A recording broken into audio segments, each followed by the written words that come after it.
This is a story about love, jealousy, and a woman whose kindness made her unforgettable, and whose death made her immortal.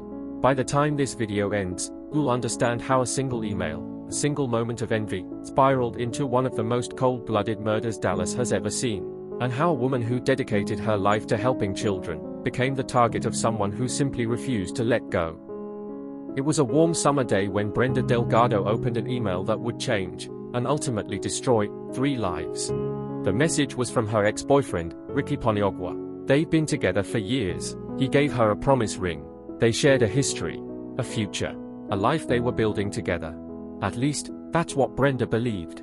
But in February, Ricky ended it. Not with drama, not with hatred, just honesty. He wasn't happy anymore. They stayed friends, or so Ricky thought. Then came the email. In it, he told Brenda he was seeing someone new, a radiant young dentist named Kendra Hatcher, and in that instant, something inside Brenda snapped. Police later said she made a vow. If anything stood between her and Ricky, she would eliminate it. To understand the loss, you need to understand the woman. From September 2014 to September 2015, Kendra's life was nearly perfect. She grew up in Pleasant Plains, Illinois, smart, determined, deeply caring. She became a dentist not for money, but for purpose. When she moved to Dallas, she didn't chase wealth. She joined Smile Zone, a clinic dedicated to providing dental care to disadvantaged children. Most dentists dream of owning their own practice. Kendra dreamed of helping kids who had nothing. She volunteered constantly, taught the Bible to anyone willing to listen, even joined a missionary program that built churches in foreign countries, while offering free dental services to children in Ecuador. Everyone who knew her said the same 2 words: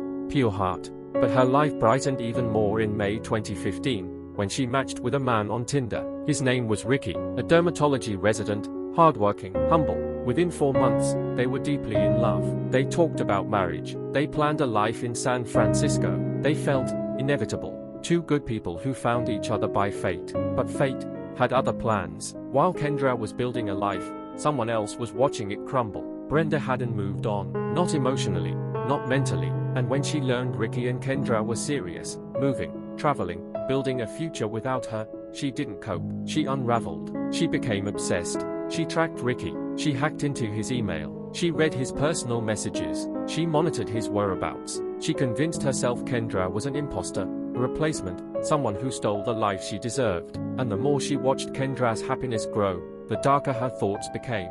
Brenda didn't just envy Kendra. She wanted to destroy her. September 2nd, the final night. It was a Friday evening. Kendra finished her shift at Smile Zone, exhausted but excited. She and Ricky were planning a Labor Day trip to Mexico. She pulled into her secure, upscale apartment building, Gables Park 17, at 7:42 p.m. A place with cameras, concierge, and a monitored parking garage. A place that always made her feel safe, but not tonight.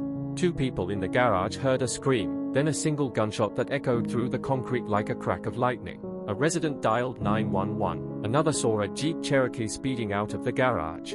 Police rushed in, but it was too late. Kendra lay on the ground beside her car, already gone. She'd been executed, 1 shot to the back of the head. Her purse was missing, a detail that initially pointed toward a robbery. But detectives quickly realized nothing about this scene looked like a robbery. Gunshot residue on her hands suggested she'd been forced onto her knees. The bullet trajectory confirmed she'd been positioned, controlled, humiliated. This wasn't theft. This was personal. This was planned. Surveillance footage captured the Jeep entering the garage at 7:15 p.m. A man got out, lingered where Kendra would later park, then returned to the vehicle. Moments after the shooting, the Jeep sped out. Police released the images to the public. That's when Jose Luis Ortiz called authorities. The Jeep was his, but he insisted he wasn't involved. And what he revealed next cracked the case open. The first name he mentioned, Brenda Delgado. Ortiz told detectives he loaned his Jeep to Brenda and Crystal Cortez that morning. The women said they needed it for work. He had no idea they'd use it in murder.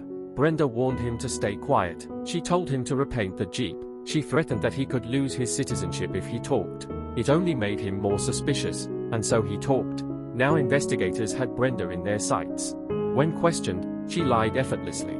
She claimed she didn't know Kendra. She claimed she had an alibi. She claimed Crystal had taken the Jeep alone. All lies. Then came Crystal's interview. She cracked almost immediately. First lie. She said an armed robber forced her to drive. Detectives said, "Then where's your son? He wasn't in the Jeep." Second lie. She said it was supposed to be a robbery. Detectives asked, then why did Brenda track Kendra's routine for weeks? Finally, Crystal broke. She told the truth. Brenda was the mastermind. She planned everything. She orchestrated the surveillance. She hired the shooter. She promised money, drugs, gang connections. Crystal drove the Jeep. The shooter was Christopher Love, and the motive was simple. Brenda wanted Kendra dead so she could have Ricky back. Before she killed Kendra, Brenda tried everything else. She begged her cousin to attack Kendra with a bat. He refused. She asked a friend to put Kendra in a coma. She refused. She offered drugs and $2,000 for someone, anyone, to kill the woman dating her ex-boyfriend. They all refused. Until she found Christopher Love, paid him, promised him more, gave him the name, the routine, the address, and on September 2, he carried out her obsession. Brenda hacked into Ricky's email and learned about the Mexico trip. She knew the move to San Francisco was coming, so she rushed the plan. Crystal and Brenda spent days rehearsing the route, watching Kendra leave Smile Zone, timing her drive home, learning how to tailgate through the garage gate behind another resident. Everything was rehearsed, everything was deliberate.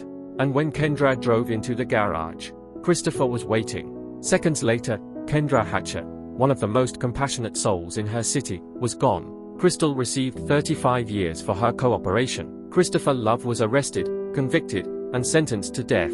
Brenda fled to Mexico, made the FBI's 10 most wanted list. A $100,000 reward was placed on her head. She was eventually captured, extradited, and sentenced to life in prison without parole. No chance at freedom. No second life. Just the rest of her days in a cell. But even that punishment can't repair the damage she caused. Kendra's death shattered everyone who loved her. Her closest friend, Tammy Patino, said she no longer feels carefree. She doesn't feel safe in the world. Her outgoing personality is gone, replaced by grief and fear. Her patients, children she cared for, still ask why someone would hurt a woman so gentle. A woman who never harmed anyone. A woman whose only crime was loving someone. Someone another woman refused to let go of. No one ever thinks jealousy will turn violent. But when obsession meets entitlement, the result can be deadly. Brenda couldn't accept that Ricky moved on. And because of that, Kendra Hatcher lost her life. If this case hit you, if it pulled you in, don't leave without tapping subscribe. We post deep dive true crime stories every night. The cases others are too afraid to cover. The crimes that reveal how dark the human mind can get. Until next time, stay sharp, stay safe, stay vigilant.